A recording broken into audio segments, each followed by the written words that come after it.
The audience inside the theater was buzzing with energy, a sea of glowing lights, and whispers of anticipation filled the air. The grand stage of America's Got Talent shimmered under golden spotlights, each beam reflecting the magnitude of dreams that had been realized here before. Backstage, a young Filipino boy named Nico stood alone, his small hands trembling as he clutched a silver microphone pendant that dangled from his neck. It wasn't just jewelry, it was his most precious possession. A keepsake from his late grandfather, who had once been a devoted Elvis Presley fan. His grandfather's stories about Elvis had filled Nico's childhood, inspiring him to sing, to dream, to believe that even someone from a small town in the Philippines could one day stand before the world and make them feel something real. As the stage manager called his name, Nico's stomach twisted in knots. He could hear the crowd's applause fading from the previous act, and for a brief moment, doubt crept in.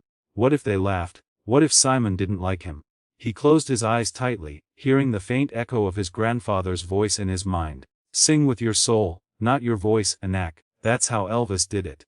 Taking a shaky breath, he pressed the pendant against his chest as if drawing strength from it. The red curtain in front of him rippled slightly as he stepped forward. The blinding light from the stage hit his face, and his eyes squinted under the brightness. Thousands of faces stared back at him. His heart raced faster than ever. Simon Cowell sat in the center of the judges' table, arms crossed, his expression unreadable. Sofia Vergara and Heidi Klum smiled warmly, while Howie Mandel gave him an encouraging nod. Nico managed a small, nervous smile.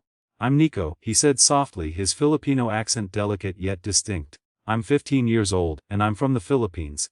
The crowd clapped politely. Simon leaned toward his microphone.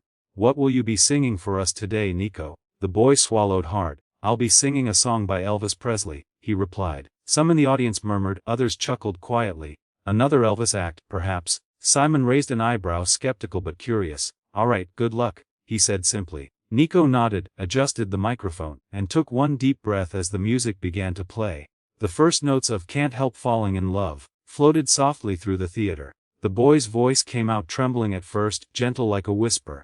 But within seconds something shifted. His tone warmed, his pitch deepened slightly, and the melody began to bloom with soul. The audience went silent, hanging on to every note. There was something different about his voice. Not imitation but emotion, pure and unfiltered. It was as though Elvis' timeless spirit was singing through him, blending with the innocence of a child who had lived through pain, loss and love. Each lyric carried the weight of his memories. Nights when he would sing to his grandfather, sitting under flickering lights in their small home in Manila, pretending to be on stage. As he reached the chorus, his voice grew stronger, echoing through the theater like a wave of nostalgia. The camera panned across the audience. People leaned forward, some teary-eyed, others recording the moment on their phones. Simon's expression began to soften. His eyes, once sharp with judgment, now glimmered with surprise. Heidi placed a hand over her chest, visibly moved. Sophia smiled through tears, whispering something to Howie. The music swelled, the lights dimmed slightly, and the young boy, in his simple white suit with gold trim, looked almost angelic. Every note felt sacred, every breath heartfelt. This wasn't just a performance. It was a conversation between the past and present, between Elvis and a Filipino boy carrying his dream forward.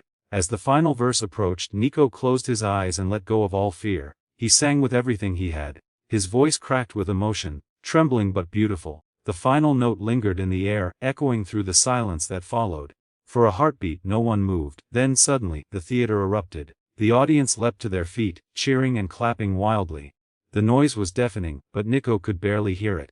His knees felt weak, his hands shook uncontrollably. He covered his mouth in disbelief. The judges stood up too, Heidi and Sophia wiping tears, Howie clapping with both hands raised. But Simon just sat still, smiling faintly. Then in one slow, deliberate motion, he stood up, pressed the golden buzzer, and the hall exploded in golden light. Confetti burst from above, raining down like golden snow. Nico gasped, dropping to his knees overcome with emotion. He looked up at the lights, tears streaming down his face. As the confetti glimmered like tiny stars, the crowd chanted his name, Nico! Nico! He covered his face, overwhelmed by the moment, sobbing quietly. The music swelled again, the AGT anthem playing as the golden light wrapped around him. Simon walked toward the stage, his expression uncharacteristically gentle. He climbed the stairs and placed a hand on Nico's shoulder. You didn't just sing Elvis, Simon said softly, his voice barely audible over the cheers. You brought him back. The words hit Nico like a wave of warmth. He smiled through his tears, nodding, unable to speak. Backstage, as he stepped off the stage still shaking, crew members hugged him, congratulating him. The confetti stuck to his hair and his suit, and he didn't bother brushing it off. His mother ran to him, wrapping him in a tight embrace. "You did it, Anak," she whispered through tears. "Lolo would be so proud." Nico cried harder, clutching her tightly. He felt a presence near him, not visible, but real. In that moment, he could almost hear his grandfather's faint laughter, that familiar voice saying, "Told you, boy, Elvis never dies." The lights from the stage glowed softly behind them, painting the hallway in a golden hue. As Nico looked back one last time, he saw his reflection in a backstage mirror. Not the scared boy who walked in, but someone new. Someone who had sung his truth and touched the world. The story spread across social media within hours. Millions watched the clip of the young Filipino teen who brought Elvis back to life. Headlines called him the reincarnation of the king, the soulful voice from Manila, and Simon's golden discovery. But for Nico, it wasn't about fame.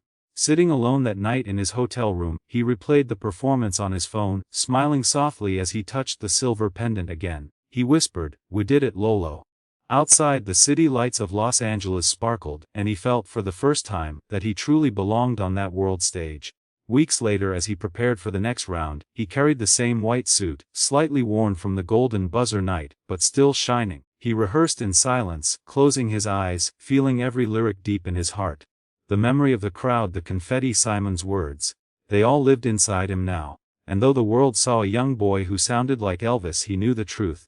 He was just a kid who loved music, who sang to keep a promise to someone he loved. As he stepped onto the AGT stage again for the semifinals, he took a deep breath, smiled toward the heavens, and whispered one last time, "This one's for you." The lights rose again, the crowd erupted, and once more, the spirit of Elvis, and the heart of a Filipino dreamer, came alive in a single voice that carried across the world.